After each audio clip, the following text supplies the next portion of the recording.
Before we get started, let me quickly thank Mike DeLira, a listener who wrote in and suggested that we do an episode about crossword puzzles. Thank you, Mike, and if you have something, a topic you'd like to hear covered on this show, you can find my email address, Twitter, Facebook, tons of ways to reach out over at jeffrubin.com. Just wanted to get that out of the way. Here's the episode.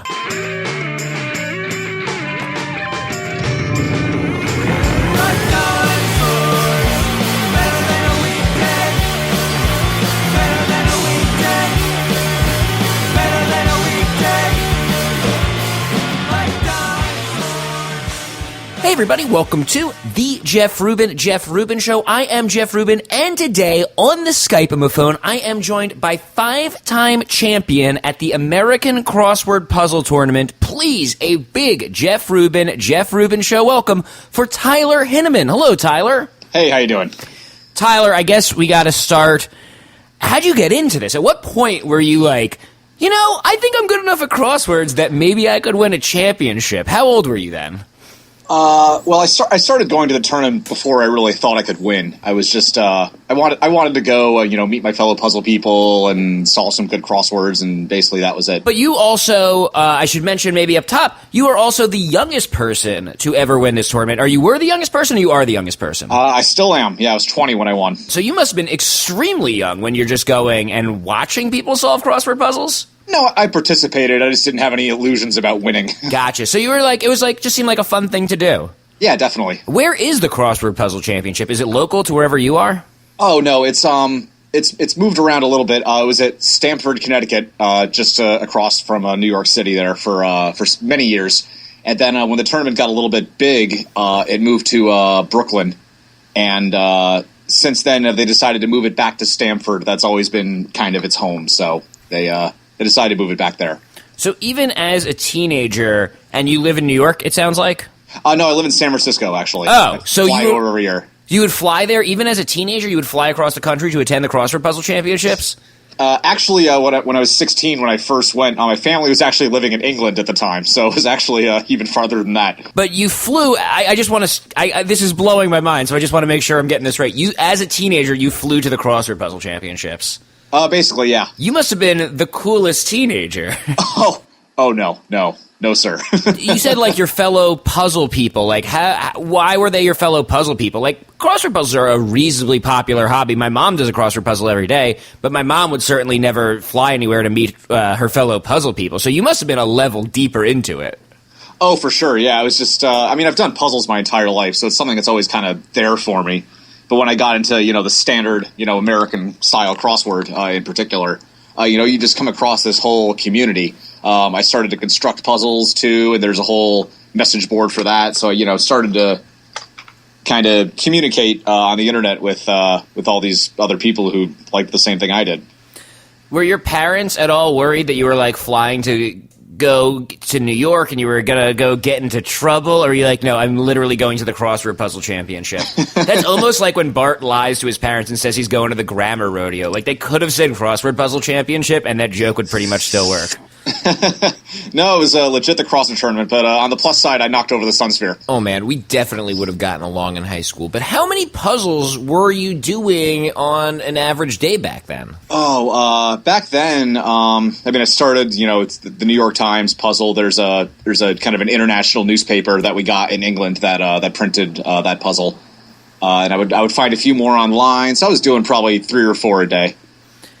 And then when you go online, are you talking to other people about solving them? Are you working through clues together? Are you kind of reviewing them and saying, oh, this was a really good one today? The forum I was on called Cruciverb was really more of a forum for puzzle makers. So, people would ask questions like, is this entry okay for me to use in my puzzle, or is it total crap, like that kind of thing. And even as a teenager, you were into both solving and making them? Yeah, I had my first one in the New York Times when I was 15. What? How did that happen? Well, it's all freelance. Like, anyone who wants to send in a puzzle to the New York Times can. And Will Shortz, the editor, goes through and, picks the ones that he likes. And on my 4th try, I got in. What was it? Do you have any sense, like, what made that one the one that got in? Do you have any idea what Will liked about it? Just, it was a fun theme that was, had some wordplay, but was, simple enough to go, relatively early in the week. It was a Tuesday. What was the theme? The theme was I took phrases that had words beginning with TR, and I would change the TR to an STR to make a new phrase. So I had things like dump struck and the parent strap, that kind of thing. Wow, that's pretty that's pretty fancy. That's pretty creative. The add a letter theme has kind of seen its day. It's been done a lot. I think a little more creativity is needed nowadays for the most part. Yeah, that's true.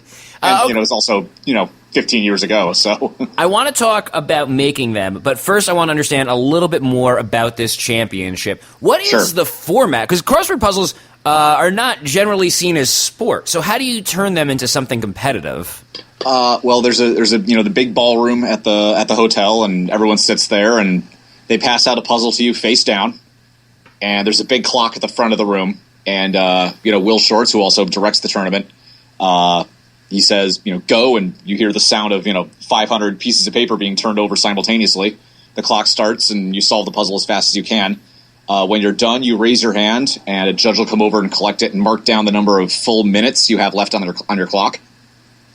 And they're scored later on, and you get points for correct answers and how many minutes you finished ahead of the time limit. And, the bonus is reduced if you have errors, and there's a perfect solution bonus. So there's this whole scoring system, and people are ranked that way. And then at the end, the top three in terms of score go into the final, and they solve a tough puzzle on a big whiteboard in front of everybody.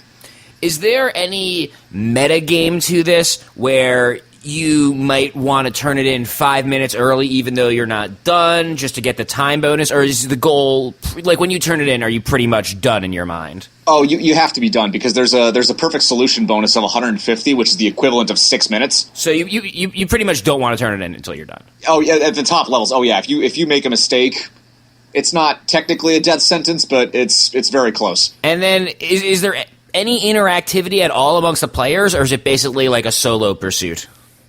I mean, during the competition, it's definitely solo, but after people are done, they go out to the hallway and discuss the puzzle, and you go out to lunch with people, and there's evening activities as well that are very social. So it's a pretty social event by and large. But is it competitive? Is there are people really trying to win, or is it just fun because it's crossword puzzles? Oh no, I mean it's both really, but yeah, people absolutely get really competitive. I know I do. But it's in good fun. Everybody gets along pretty well, so there's that community to it. Right. So walk me through like the mind of a champion crossword puzzle solver. They say flip the paper over. You flip the paper over. Like, what is going through your mind? Where do you start? What are you thinking?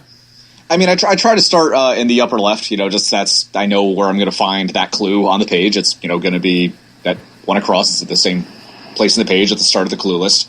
And also, if I can get that, that'll give me starting letters for several answers, which is always beneficial. And I just kind of flow from there. If if it's a tougher puzzle and I can't quite crack in there, scan the list and look for one I can grab onto and try to latch on from that. You try to go. You don't want to really go scattershot because then you're filling in a bunch of answers, with nothing in them. And it doesn't matter how easy or hard a clue is. If you have a letter in there from another answer, that's always going to be a nice, confirmation or help to you. So that's definitely good to just kind of have everything flow. Did you have to prepare to focus? Because I'm just trying to picture like this scene where everyone around you is trying to solve the same puzzle. Are you aware at all of people going on around you, people maybe turning it in a minute before you do? The only way I'd be aware of that is if somebody were right next to me and did that. And, I don't sit really close to any of the other, top competitors, just kind of everyone's kind of on their own little island, amongst, other people that are, most people are just there for fun. Or maybe to get like a lower division prize or their geographical prize or something like that. So the handful of people that really have a shot to win the whole thing typically sit decently far away from each other. So usually I'm not really aware of that, and it's just me and the puzzle when I start. And how long does it take you in a championship setting to complete a puzzle? Well, the puzzles are all different. There are varying sizes and varying difficulties. The one that starts out the tournament, which is a daily size 15 by 15, kind of Monday level, pretty easy puzzle. I pretty much always get that done between 2 and 3 minutes. Wow. And when you do crosswords at home, are you like always practicing for the tournament, always trying to push yourself to do it as quickly as possible, or do you ever just, take a Sunday, get a coffee, and relax? I prefer to solve puzzles, relaxed. I like to do it that way, and I prefer to solve them on the computer as well, because otherwise I lose a lot of resources in terms of printer ink and paper and all that. So there's like a program online that takes puzzle files that I use that for interactive solving. So around when the tournament starts to approach, as it is now, I will take a book and time myself doing the puzzles in there, or I'll start to print out some tougher puzzles and time myself on those. But by and large, during the year, it's more, on the computer and leisurely solving, because that's really what I like to do. What do you do in a championship setting if you just don't know the clue? Because crossword puzzles bring in a lot of outside information, and maybe it's just like a movie reference to a movie you've never heard of or whatever. Like, how do you get around that?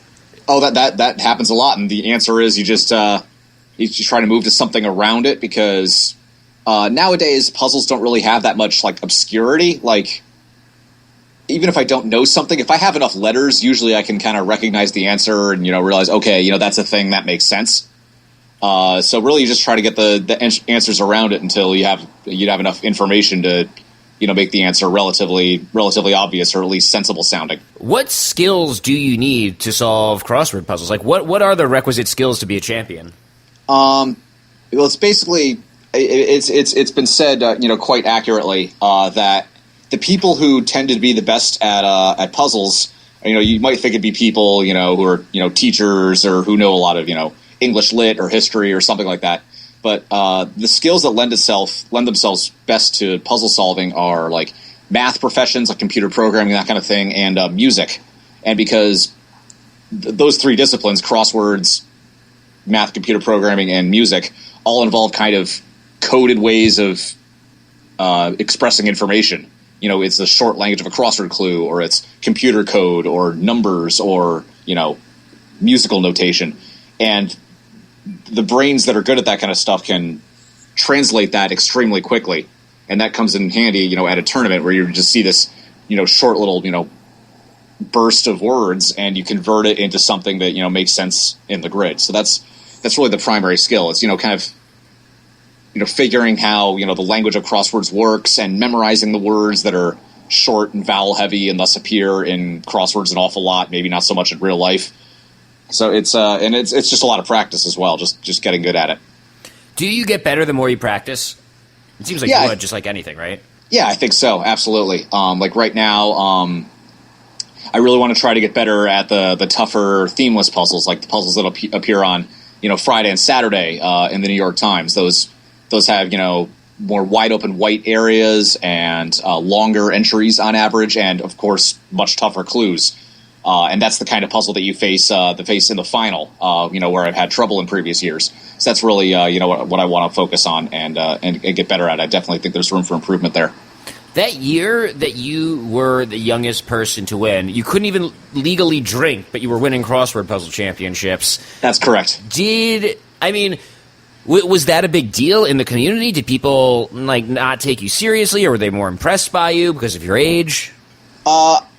I'm not sure. I'm not sure how taken seriously I was before I won, but once it became clear that I could win this thing, then I think that was, I think I started to kind of be lumped into the contenders. I think people really kind of couldn't believe it. I couldn't believe it. So just because there's a lot of knowledge in puzzles that took place on Earth before I was even alive. So I would have to learn that via some other method, either repetition in puzzles, or just having the skills to navigate around it and having enough knowledge to be able to deduce the answer when the time came. Well, what is the demographic at the American Crossword Puzzle Championship? Is it mostly, or are there other young people there?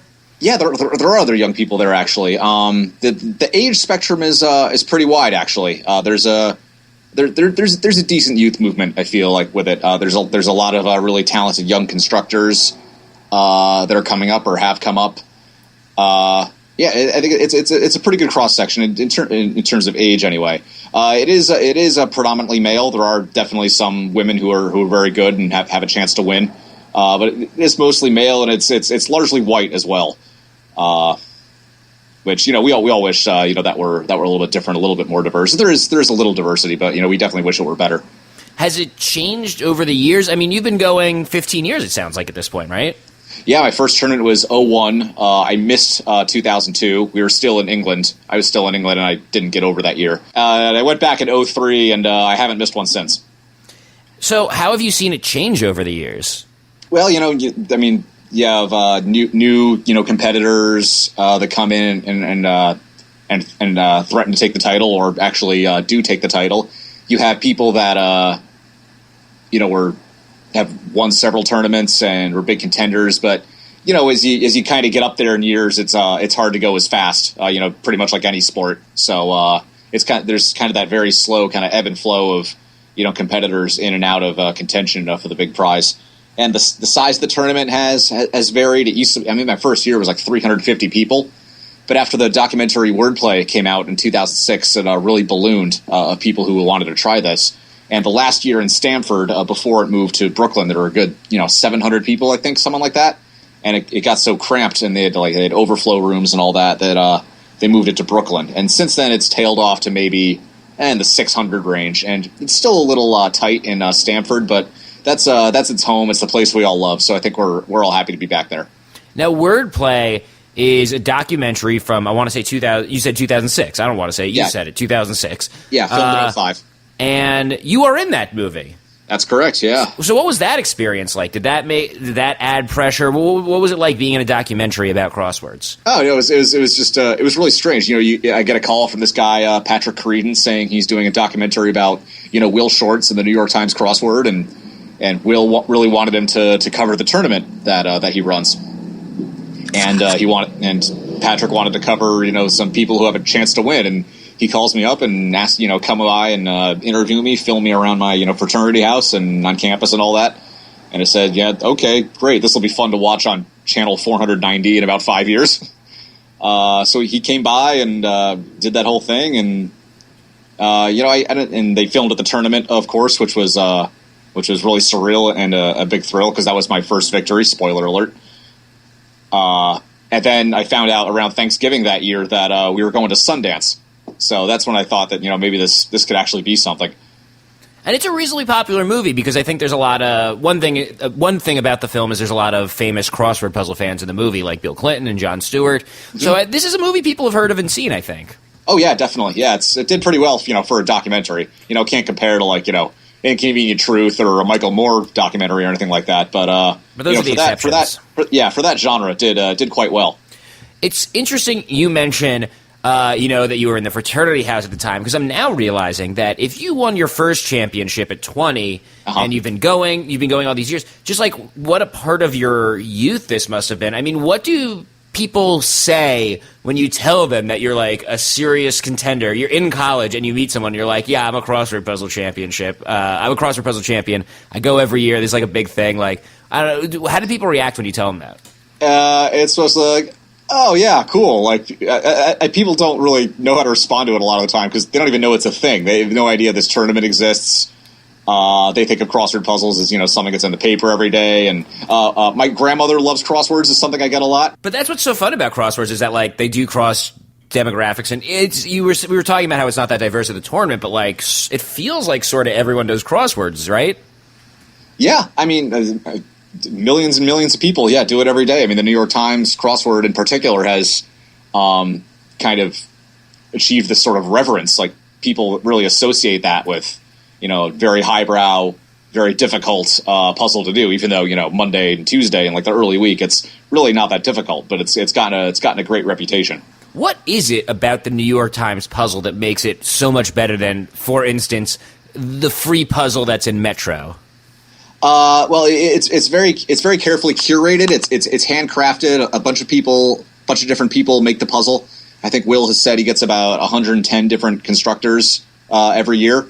And Will Shortz gets a ton of submissions, and he's able to kind of pick the cream of the crop.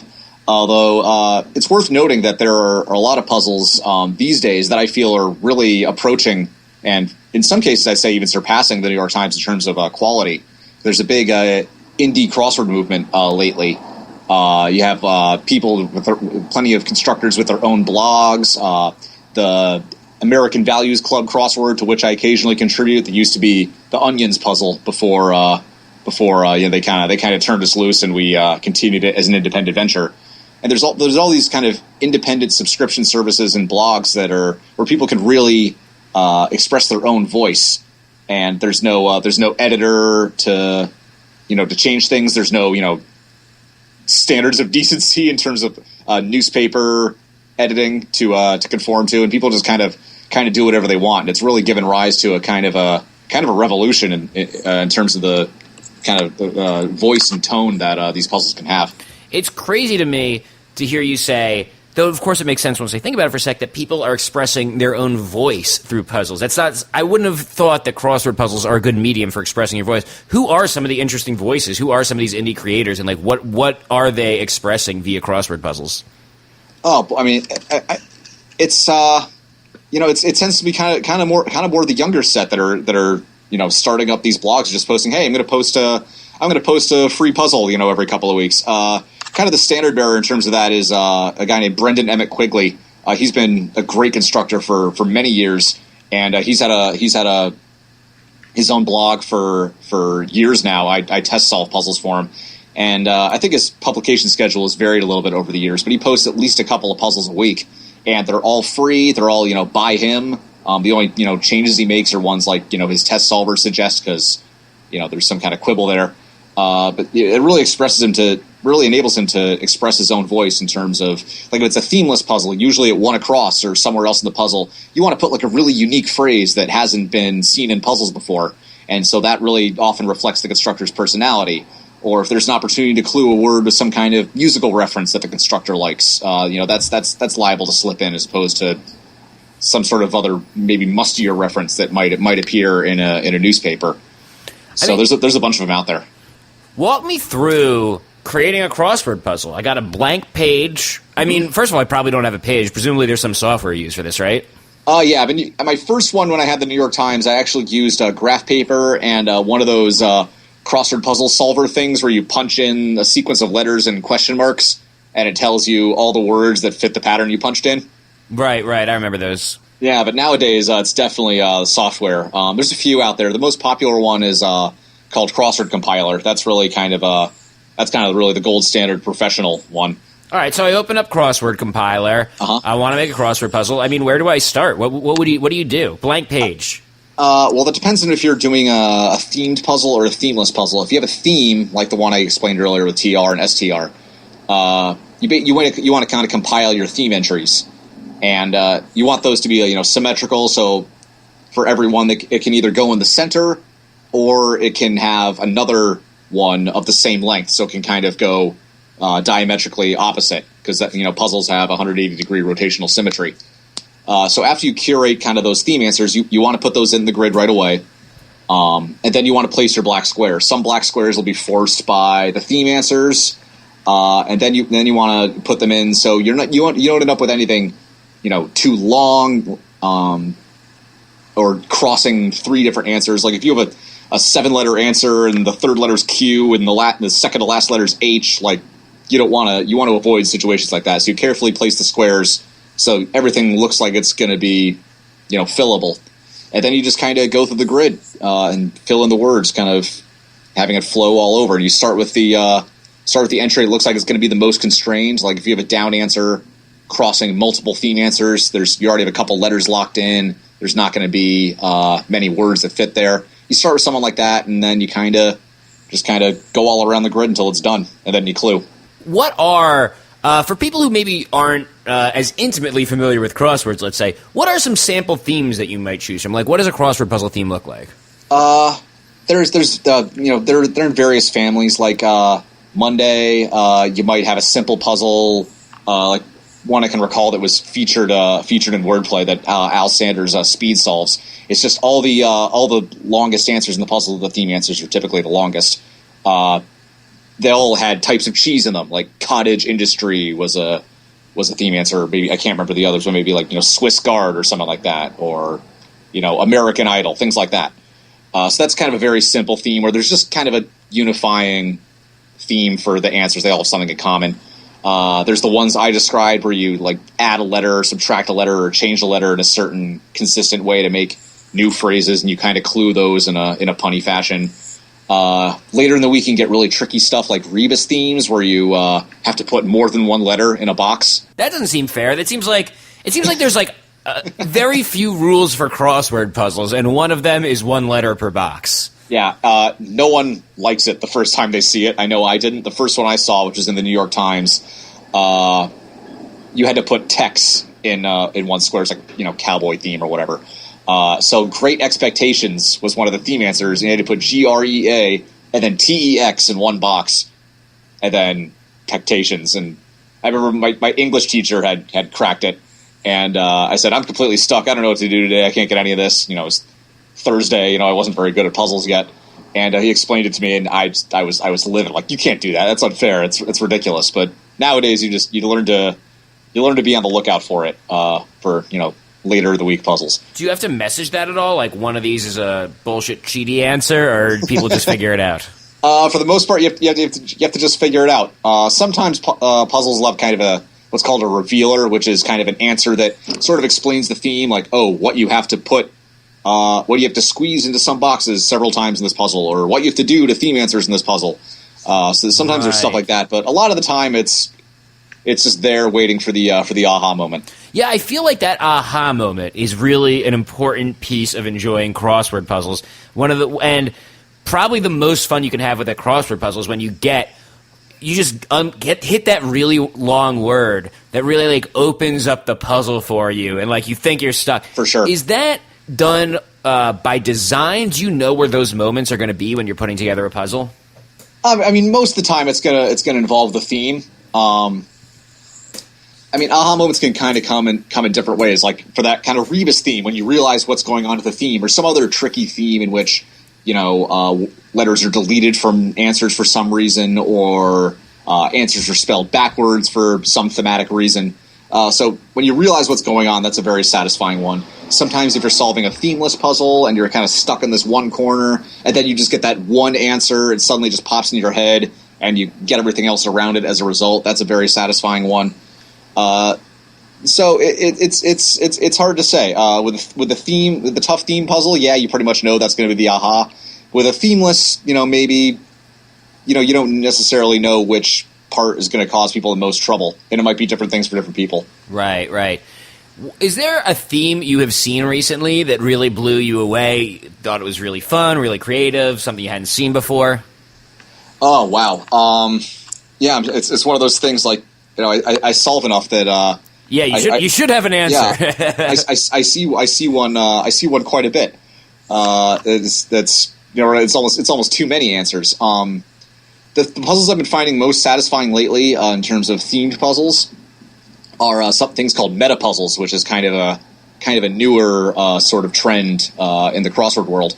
And that's the kind of puzzle where after you fill the grid, there's kind of a final answer to be deduced. There's like a next puzzle to solve after you finish the grid, and it'll usually be described as this puzzle's meta answer is a famous author or something like that, and you have to kind of use the theme and figure out what's going on in the grid to kind of figure out the final answer. And how do you know you got that right? Well, that's I think one of the reasons it's so popular nowadays is because it really provides that aha moment in a big way, because it's like the final aha. Once you get this, you're done with the puzzle. Right. And if it's well crafted, usually you'll know you have the right answers. Like, okay, they're looking for a famous author. The theme is this, and because of that, it's this, and it's an author, and I'm short. So if it's well crafted, it might be difficult, but once you get it, you know. When you're creating a puzzle, how do you gauge the difficulty? Like, how do you know if what you've created is a Tuesday or a Friday? Well, for my part, the harder clues are usually more difficult to write, because it's easy to provide like a simple fill in the blank, or like a dictionary definition, or a very common piece of knowledge for an easy clue. I'd say for writing clues, the difficulty in writing easy clues is keeping it interesting. The difficulty in writing hard clues is making them hard, but fair and clever. So if something involves, wordplay, like one of the question mark clues, that's liable to be later in the week. If it's a tough piece of trivia or, a quote that's interesting but people might not have heard, that kind of thing. So difficult but fair trivia and wordplay and ambiguous words. Like there are words that have many different meanings in English, and those get exploited a lot of the time later in the week. So you can pretty much get a sense that way, but it's also really hard to gauge the exact difficulty. Like, Monday versus Wednesday might be difficult to gauge. Like you might think you're being kind of easy, but, if you send it out for test solving and people have trouble, then that could be kind of an eye-opener. So that's one reason test solving is important. When you're putting together the puzzle, are there any tools you use? Do you keep a dictionary on hand? Like, are all the words just coming out of your head? Oh, for filling the puzzle? Yeah. Oh, that's part of what makes the software so great. There's a big dictionary within the app, a word list, as it's called, with several 100,000 words at least. You can containing everything from common English words to lively phrases, things that have appeared in other puzzles. I mean, it's a whole other science to crossword construction, is people curating their word lists, adding things, deleting things that they don't want to appear, adjusting the scores of words because the program takes that into account. So that's a whole other kind of side of the discipline. Is that a discipline that you practice? Not particularly. I like to mooch where I can. Like there have been occasions where there's been like a collaborative word list that people have put up for sale. Like it's like, hey, people really protect these things quite fiercely. There are a lot of people who work very hard in the word list and don't want anyone else to have it, which I totally understand. It's a very big discipline. Right. But some people are more liberal in terms of sharing it, or there's like collaborations that can go online. So I try to incorporate those where I can. I don't construct as much as I used to, so it's not a huge priority for me. But it's good to kind of keep that up.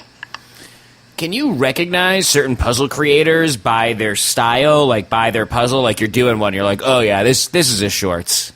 All the New York Times puzzles are going to have kind of Will Shortz's flavor in them, as it were, just because he edits all the puzzles. Right, so they all have to pass through him. For sure, yeah, and he edits a pretty good number of the clues. Usually, I know when I've had puzzles there, a bunch of my clues have gotten changed, which is fine. I'm not the best cluer in the world. But as for individual constructors, yeah, you can tell sometimes if it's like a themeless puzzle that's really well filled and also incredibly tough. That's liable to be a Byron Walden or a Brad Wilbur or something like that. If it's it's a Sunday size puzzle with densely packed, very funny thematic material, that's kind of the hallmark of Merle Regal, who we sadly lost recently, but. The list goes on. A lot of the best constructors have their own kind of mark. Is there a puzzle that you have created of your own that you are the most proud of? If I was going to go do one of your puzzles that you would recommend? Oh, there's one. The best puzzle I think I've made is one I made for the Crosswords LA tournament a few years ago. It's one of the little more local tournaments. The ACPT is the only one I really enter. There are other smaller ones that I like to volunteer for. I do the scoring or make a puzzle for it or something like that. But for the tournament in LA, I made a puzzle that had a meta to it, and I don't want to say much about it for fear of spoiling it. But it had a theme. I think that turned out really nicely and resolved well into a good meta answer. So I'm pretty proud of that one. Can people find it online? Do it themselves? I think I posted it on my website somewhere. Yeah, we can put that in the show notes or something. Cool. Yeah, we'll track down that link. All right. I won't be able to do it because I'm terrible. I'm so bad at crossword puzzles. So I'm hoping maybe you can give me some pointers, some things I should know. First of all, right at the bat, I got to ask, pen or pencil? I think that debate is really overrated. Pen is, people are like, oh, he uses pen, he's really awesome. But most of the time, it's dictated by like the material of the paper. Like if I do a newspaper, I use pen because it's feels better on the newspaper. But if it's like a book or something where the paper is higher quality, then that's better for pencil. And at the tournament, you definitely use pencil. Pretty much everyone does, because you don't want to be like wasting a bunch of time kind of writing over your letters and making them nice and thick and making sure they're readable over the other wrong letter. It's way easier just to erase it quickly and write in the correct one. So, well, how often do you, 5-time American Crossword Puzzle champion Tyler Hinman, have to, scratch out some letters and write them in the margins and go back over your work? How often does that happen to you? Oh, more often than you might think. I mean, a lot of time there's more than one perfectly plausible answer for a clue, and the wrong one pops in your head, and maybe even it matches a letter or two with the correct answer, and it happens. If it happens too much, it's bad, but it happens. What about writing what you think the answer might be next to the clue? Do you do that?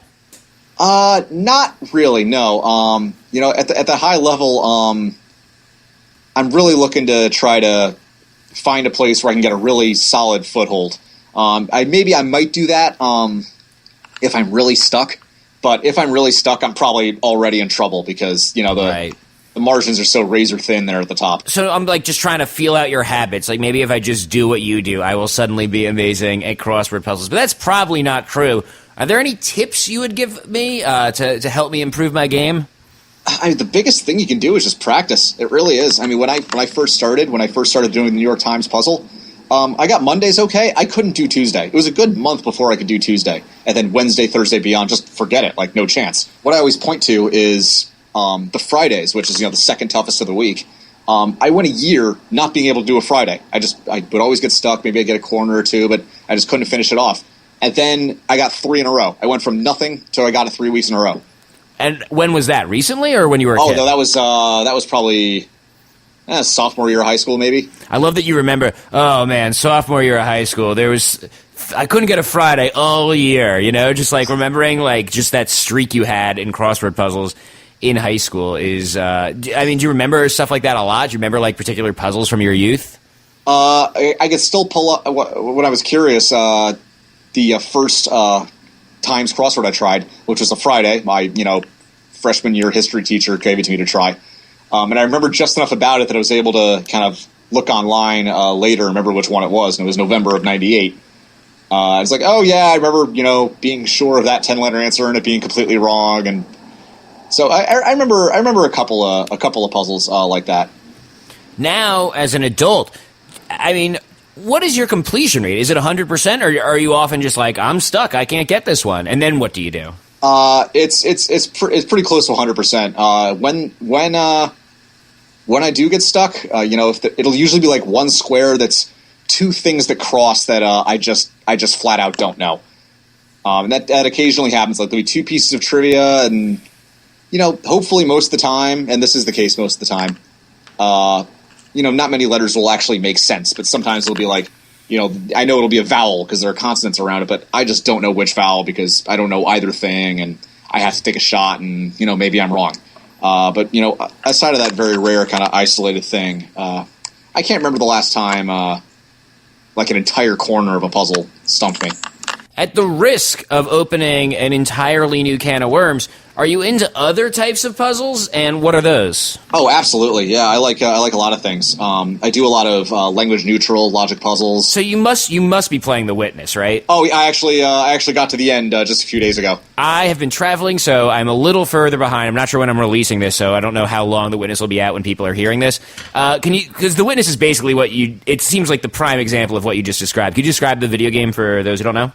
Sure. It's the latest game from Jonathan Blow, the creator of Braid. He's been working on it for years and years, I think. And basically, it's kind of Myst-like in that you're kind of exploring this island on your own. And basically, the entire thing is you're solving mazes. You come across all these mazes on the island, and you basically just solve them. And there's all these different rules. Like, it starts with just very straightforward mazes, get from the start to the end without hitting dead ends. And there are other rules along the way, like part of your path has to form this shape, or you have to kind of segregate the dots from each other, the differently colored dots from each other, so they're divided by the wall, your path. You just kind of go. So deeper hard to into describe, yeah. There's all these different rules that you just kind of you just kind of pick up by solving them. Well, that's kind of why the game's on my mind, beyond the fact it's just an incredible game, and I've been playing it, so of course it's going to be on my mind. But when you were talking earlier about the rebus puzzles, I think you said, where there's multiple letters in a word, and you kind of have to figure that out on your own, that made me think of The Witness, where there's lots of puzzles that kind of change the rules on you, but the game has very little dialogue. Like, there's no tiny robot who's like, now draw a line around this box to solve this one, you know? Like, you really have to figure it out on your own. It's a very satisfying moment every time you do. For sure. So this game, a lot of hype. How does this stack up to you? How does this feel to you? Because in video game world, I feel like it's being very rapturously received. It's a little artsy-fartsy, so it's not for everyone. But it's coming from more of a puzzle angle. It's very good puzzle-wise. Like it's very difficult to teach someone a puzzle by just giving them examples of the puzzle. Right, and that's what this game is. Yeah, it does a really great job of that. There have been times where, like, I have no idea how to solve this, but then I come across another example, and sometimes for these simpler when they're introducing, or when you find the place that introduces the rule, if you draw a path and it's wrong, the constraints that you didn't obey flash in red. So that's really helpful. So you kind of play around with it, and eventually you kind of deduce the rule. So that's very helpful. But the video games that I like most of all in terms of puzzles, I really like the kind of point and click graphic adventure games. The kind of games where you pick up everything that's not nailed down, and they're used in creative ways later. I really like those games. Those have a lot of variety. I think those are the ones I like best. I'm surprised to hear you say that, not because those games aren't good, of course they are, but just because that seems like a totally different type of puzzle than the one we're talking about. Like, the puzzles in The Witness are sort of crossword puzzle-like, in that they're logic, and you got to figure out the rules. Like, there's commonalities with crossword puzzles, but those games, like the LucasArts games, I think you're talking about, like Monkey Island, maybe. Oh, yeah. They're more, like, the puzzles are not necessarily logical, and in fact are often, like, extremely illogical, where you have to, like, use a pulley on a rubber chicken to, like, open the door or whatever it is, right? Yeah, there are a couple infamous examples over the years of kind of unfair puzzles in those games. But if they're well designed, then I find them very, very satisfying. And they're fun to play a lot of the time because those games tend to have a great sense of humor, so there's a lot of other stuff to enjoy besides the puzzles, so... And I like all types of puzzles for the most part. What about on your phone? Because I feel like the phone has sort of been a puzzle gaming renaissance to a degree, because puzzle games are perfect for, like, 10 or 15 minutes to kind of poke along. Are there any great iOS or Android puzzle games that you're really into? Oh, boy. The one I really love, and I'm kind of stuck on the third one right now, there's a game called The Room. Yep. Not to be confused with the terrible Tommy Wiseau movie, but right. Nothing to do with that, thankfully. Although the game is tearing me apart lately. But the room it's like you're in a room and there's a mysterious box, and you kind of gotta, like, poke it, and then a puzzle will emerge in the box, and you gotta solve it in all these different ways. It's really cool. It's both iOS and Android, and they just released the third game not too long ago. And it's basically these really intricate puzzle boxes, and you have to kind of rotate it and turn it, and there's little switches on it, and you basically kind of unravel it, and it's always really cool to do something or put something in place and have this kind of neat thing happen. So I really like that a lot. So obviously you're into puzzles in general. Are there any other puzzle championships that have ever piqued your interest? Yeah. In the kind of logic puzzle realm, like Sudoku and all the other many types of puzzles there are there in the kind of language-neutral logic realm, there's the World Puzzle Championship. And this is something that lends itself to a world championships. It's all numbers and symbols, and once everyone understands the rules, everyone's on an equal playing field. There's no linguistic obstacles. And every summer, the U.S. runs their United States Puzzle Championship, which is this online test. They release a PDF at a certain time with the puzzles in it, and you have two and a half hours to submit your answers, and that qualifies people for the World Puzzle Championship. And that's just a big gathering of all these logic puzzle people competing for the world championship. And I'm not quite as good in that realm. I think I finished like 10th in the country once on the U.S. puzzle thing. And I did get to go to the world championship back in 2005 as a member of kind of a B team. The U.S. took a larger contingent than normal, and I got to be a part of that in Hungary, and that was a lot of fun. But that's cool. I'm definitely not on that championship realm yet. We sent our biggest nerds over to Hungary to represent us. Yeah. I now realize I never asked, what do you actually get for winning the tournament?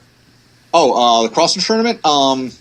It's these days it's $5,000, which is I mean, considering the Philly Inquirer Sudoku Championship paid out $10,000 in the few years of its existence, I kind of wish that prize would be bumped up a little, but, beats a swift kick in the ass, as they say. So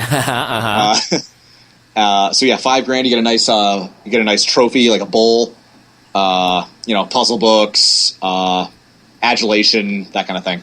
Podcast interviews in the following years. Oh yeah, the total rock star lifestyle for a solid year. Did you get to meet Will Shortz? You must have met Will Shortz at all this. Oh yeah.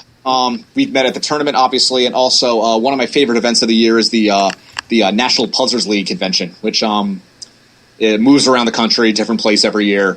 It's the members of the National Puzzlers League gather to play all sorts of games, both official and kind of unofficial ones that people bring. And there's some competitive stuff there, but it's that one's all about like kind of the social aspect of things. The competitions are relatively casual compared to the Crossword Tournament, and I see Will Shortz there every year as well. So you have 5 of these championship bowls. I do. Where are they? Where do they stay in your life? 3 are right next to me, just a couple feet to my left, and the other 2, the ones I won in college, are back home with my parents in Connecticut. Who must be very proud of them and love them very much. Oh yeah. That's a fun thing to give to your parents. I mean, after you won the 5th one, were you like, all right, I get it. Like, is it as exciting to win your 5th one as it is to win your first? Maybe not. I mean, the first is, always on another level. Yeah, it's always exciting. It's so difficult to do, particularly kind of the dramatic fashion in which I've won, frankly, most of my titles. Several times I've gotten kind of fortunate in that I was the second person, or in one case even the third person, to finish the final puzzle on stage, but my opponents made mistakes. And the rules of that final, it doesn't really matter what your time is, as long as you finish, within the time limit. If your puzzle's perfect and the opponent's is, has a mistake, the perfect one always wins. A couple times, because you have the headphones on, and so you can't hear like the commentary and all that. Is it noise-canceling headphones, or are you listening to music or something? There's white noise, yeah, kind of the noise you hear when you're in a room of like several hundred people having various conversations. Sure, that's basically what you hear. That's the white noise. But you can hear like when the entire room is applauding because someone's finished. Like you can hear that. And so like sometimes some of those years, it's been like I see my opponent out of the corner of my eye, step away from his board, and it's like, oh, he finished. Like, I expected kind of the applause to be louder, and there's a part of you that kind of wonders if something happened, but you can't really afford to think about that because you're at worst playing for second, so you gotta stay focused there and make sure you get it done. Is there a difference in that last round when you're solving the board in front of everyone? Does that change the game for you at all, or is it just like the board's in a different shape, do the same thing that you usually do? Well, you can't do the same thing that you usually do because it's a big whiteboard, and you're not solving on a hunched over piece of paper. You're looking at this, board that's, way bigger than, what your eyes can take in. And you got the paper in your hand and you're looking back and forth. So it's definitely writing with a marker. It's a different thing for sure. Have crossword puzzles themselves, have they changed over time? I feel like they're sort of like Jeopardy clues, where Jeopardy clues have gotten a lot more clever and a lot more meta and sort of do more interesting things. And it sounds like, from what I'm hearing from you, that crossword puzzles have done that too. Is that right? Oh, no question about it. Will Shortz's predecessor at the New York Times, Eugene Maleska, he was notorious for being, in addition to very rude to his people who submitted puzzles to him if he didn't like them, but that's another story. He was renowned for being very, very bookish, and basically it was, if it was in the dictionary, it was fair game, and if it wasn't, it wasn't. So it was very learned, very academic. There was no pop culture or anything like that. It was really just kind of dry. It was more of a test of knowledge. In kind of the driest sense of the word. And Will Shortz came in, and, Mike Shank and all the others that kind of were at the forefront of this, crossword revolution of, kind of the early 90s. They were very much advocates of including kind of fresh new words and phrases that people knew but wouldn't necessarily be in the dictionary, and using names from pop culture and pop culture references. And the puzzle has gotten a lot more fun because of that. And I don't think there would be as many young people, in the game today, if it weren't for that. What do you see, or how do you see it evolving in the future? What do you think is next for crossword puzzles? I mean, it's kind of already happening. I think it's most exemplified by BuzzFeed, which actually just started up a puzzle not too long ago, edited by Caleb Madison, who's a very good young constructor. And that's gotten really kind of, out there with the clues, very, kind of jazzy, very, very casual. Like it's not really kind of the terse, matter of fact, phrasing of most crossword clues. A lot of them will include like, cute parentheticals or commentary, that kind of thing, to just kind of spice it up and make it more fun. It's a flavor that's not for everyone. I personally can only take so much of it. Sometimes I think it's getting a little bit cute, but it's definitely kind of a step forward in terms of the evolution and kind of propagating different styles of writing clues. Well, Tyler, how can people find you, your puzzles, all of that? All right. Well, the biggest thing, I'm on Twitter at that puzzle guy. That's where I post up pretty regularly, either about puzzles or stuff I think is funny and no one else does, or ranting about my crappy sports teams, all that stuff. My website's tylerhinman.com. I don't update it that much anymore, but maybe I should start. And yeah, that's about it. But I want to do your puzzles. Where can I get your puzzles? Oh, the puzzles. Well, like I said, I don't construct as much as I used to, but the one I'm still quasi-involved with, which I mentioned earlier, is the American Values Club crossword. You can find that avxword.com, and that's a subscription service. Or if you just want, you can get a free sample there. Or if you just want to buy one specific puzzle, you can get that for $1. So that's a really good puzzle, very, very creative, and I recommend that one a lot. And I'll occasionally pop up in there when the inspiration strikes. Awesome. I will have to check that out. Tyler, thank you so much coming by this afternoon telling us everything about crosswords. All right, you got it. It's been a pleasure.